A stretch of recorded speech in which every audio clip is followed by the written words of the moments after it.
Hello and welcome back to 7 Days to Die. I'm not only 25 and today we're going to be looking at a tried and tested Horde base that you can make in the early game, and with some modifications over time it can see you right through into the late game. A lot has been said about building a Horde base in Alpha 20, so much has changed. Zombies can actually crawl through a 1-block space now, and that has actually rendered some tried and tested base designs obsolete. But this is a design that I've been using for a long time that's still as effective as ever in Alpha 20. This here is the Long Shock. Okay, so it's not a looker, granted, it's not the most beautiful base, but I'll take efficiency over aesthetics any day. So let's take a quick look at it in action here. We should have some footage piped in. So as you can see here, the zombies are held effectively stun locked, making them easy pickings. We're doing this with just 4 fence posts laid out strategically, running along the walkway so you get the most out of them. So how do we make this base? So the basic premise is that you control the Horde Knights all night long with 4 fence posts and a ranged weapon. I managed to build this by day 7 in my latest survival playthrough. Fence posts and generators can often be bought at the trader, or schematics can be looted from Mopower electric trucks. If you haven't got the basics together by day 7 by trading, looting or perking into advanced engineering, then it should be definitely achievable by day 14. So how do we build the basics? So the basic premise is that we have a 7x7 block and it's 5 blocks high. That block then has a 5 block 1 wide walkway off the centre. This then turns 90 degrees into another 5 block walkway, and then we build some stairs, which you guessed it, are 5 blocks in length. We also need 2 pillars that are 4 blocks high. Each one should be 1 block away from the Horde base, with a little gap there that you can see, and the same with this one here. We also need 1 block recessed into the ground within the Horde base here, and we need another block placed here, at the end of the walkway, parallel to the hatch, just here. All very important for when we lay the traps later. We also need to make sure our 7x7 comes out a block here on this side, so the opposite side to the way the walkway comes out. It needs to come out 1 block here, and we need to place some arrow slits in place here. Again, very important for this Horde base to work. We then obviously just need to make sure that there's walls 4 or 5 blocks high, with wooden bars up here so you can take care of any pesky vultures, and I also like to lay wooden spikes up there so the vultures just fly into them. It's a good vulture deterrent. We then make sure we have a hatch placed here, and we need to leave a viewing window here so we can see that walkway just there. And to counter zombies being able to crawl through 1 block spaces, there's actually a piece here in the new shape menu.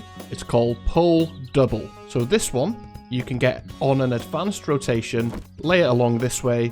That stops them being able to get through the space, but also still leaves you a huge open window to shoot through. So next up, let's talk about how to lay the electrical traps. So for this to work, we need just 4 fence posts. Remember those pillars that were 4 blocks high? We need to put the fence post onto them. So let's do that. 1 there. We will place 1 over here. And the blocks that we recess down, we have 1 there. And we are also going to place 1 in this one here. Now, how we wire these fence posts is vitally important to this defense working, so make sure you do it in the following way. So we're going to go from this generator bank here. Now this generator bank is placed in the corner closest to the steps to make sure it can reach everything. So that's tip number 1. So we want to go from this generator bank to this fence post here. And then we want to go from this fence post, which is going to show red because it's too far away. And we want that to go over to this fence post here.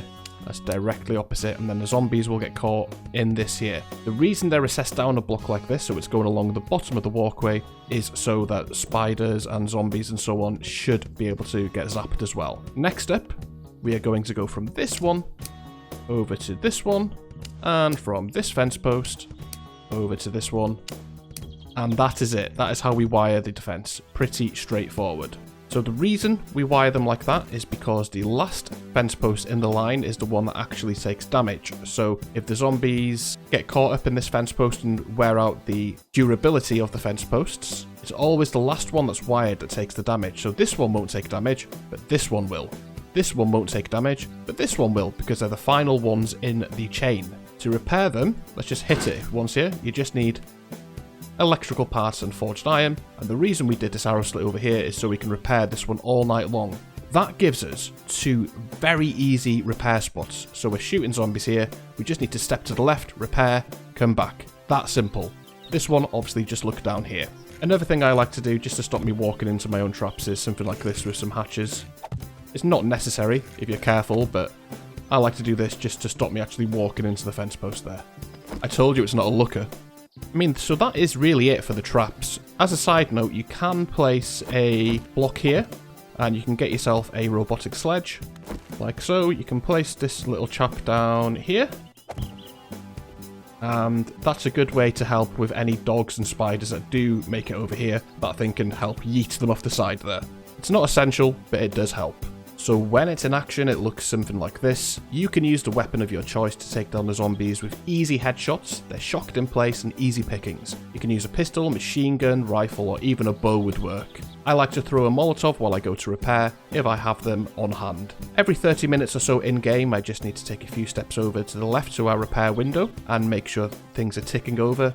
And in terms of this defense, you can keep it going right into the late game. It lends itself really well to just upgrading like so. You can just go through all the upgrade path. You can build it out of wood for the first horde, that'll work fine. You can strategically place and upgrade blocks to cobble, like so, important ones that you think are going to cause the most issue here, like so. And eventually you can upgrade it all the way to concrete and then even steel. Another thing I like to do as the game progresses and the hordes get bigger and more dangerous is add more stairways up. So you can just do this as and when. And this way, if they destroy this block here, they've still got a clear path up. So that's something else you can do. Like I said, it lends itself well to customization. You could put a blade trap at the end of this walkway here if the hordes start getting bigger and bigger. You could put dart traps, which I've done before, wired to a switch. So you say the dart trap is head height for the zombies over there, or maybe even over there. You hit a switch and the darts help thin out the herd. That's something I've done with great effect for the later game hordes. Basically, you can do what you want with it. As long as you've got these 4 fence posts in place to shock the zombies all night long and repair them, then you're sitting pretty for the majority of the game, to be honest. Another thing I like to do to beef it up late game is to just make this a bit sturdier to stop them being able to collapse these posts. So you can just simply do something like this. Again, it's not pretty, but it really does work. Just simply fill in these blocks like that. You can make this as chunky as you want. And I'd do the same with this one here, you know, just make that like this so it's not as likely to be collapsed by the zombies when they're randomly enraged in Horde Night. So let's take a quick look at this defense in action. I'm just going to play in some footage really quickly of me using this defense in survival on day 14, and I hope you found that useful. So if you did, do let me know by leaving a like down below. If you would like to see more content from this channel, why not subscribe today? Thank you so much, have a good one, and I will catch you in the next one. Happy building!